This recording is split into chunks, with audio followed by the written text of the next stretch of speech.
yuthi ngirigire kuma ruriri rwa Turkana aria mari bururi wa Uganda ni macokereirie guku bururi-ini thutha wa thirikari ya Uganda ukorwo ikimehe notithi ya meri 6 maikorwo magithama. Akiaria gavana wa kaunti ya Turkana Jeremiah Omurukai hindi cira riake kuri arithia acio nendekete ati makiria kana nekirete uhoro wi mukonde ati makiria mandu 20 kuma ruriri ruru ni matete mioyo yao kwa ihinda ria mieri kana kwa ihinda ria mwaka umwe, na makiria akiaria icio mari na ihinda irito noguo akahoya thirikari gukorwo ikimateithiriria. Aikari acio onao ni makoretwo makihoya thirikari ikorwo ikimathondekera ithima cia mai.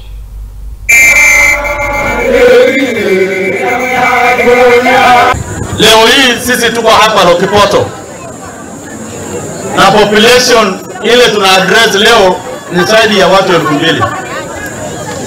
Tunaongelea mambo ya amani kati yetu na majirani Jie na pia Lodos, na uhusiano wetu na districts ambazo ziko Uganda. Sisi kama Waturkana hatuna shida na majirani wetu, tunataka kuishi na wao vizuri bila shida. Jambo moja ndio mimi nataka kusema, ile sisi hatutakubali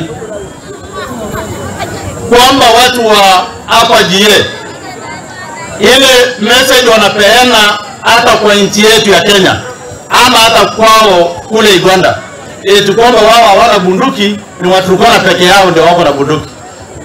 Huo ni uongo mtupu. Sisi na mali yetu, sisi tumepoteza maisha hapa, mali yetu na ng'ombe wetu wengi tumepoteza,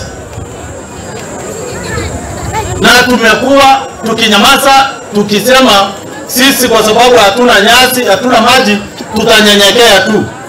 Lakini kule sisi kunyenyekea imechukuliwa na majirani wetu for granted, na mambo kama hayo tutakubali. Watu wetu wale wameuliwa kwa mpaka huu ni watu wengi. Sisi tulifukuza Uganda, si kufukuza. Hii kitu ya kila siku wa Uganda wao wanatuambia nyinyi hapa si kwenyu, mko na ng'ombe mingi mpaka imemaliza maji yetu, imemaliza nyasi yetu, muame hapa mtoke. Na sisi hatuna kwasa kwa hao watu. Sisi watu tunanyenyekea juu huku Turkana hatuna maji, mawater pan hatuna. Naomba Ruto hata kwa siku moja afike hapa na atuinue sisi pia, juu hatujulikani sisi watu kama sisi hatujulikani kwa hii Kenya. Lakini ile siku ya kupiga kura ndio sisi tunajulikana. Naomba serikali yetu aniletea maskari ili anaweza kusaidia sisi. Ngine anaweka Lokipoto, ngine anaweka Loitan, ngine anaweka mali anaita Lopokorok, ngine anaweka hapo, na maji anisaidia sisi water pan ile kubwa.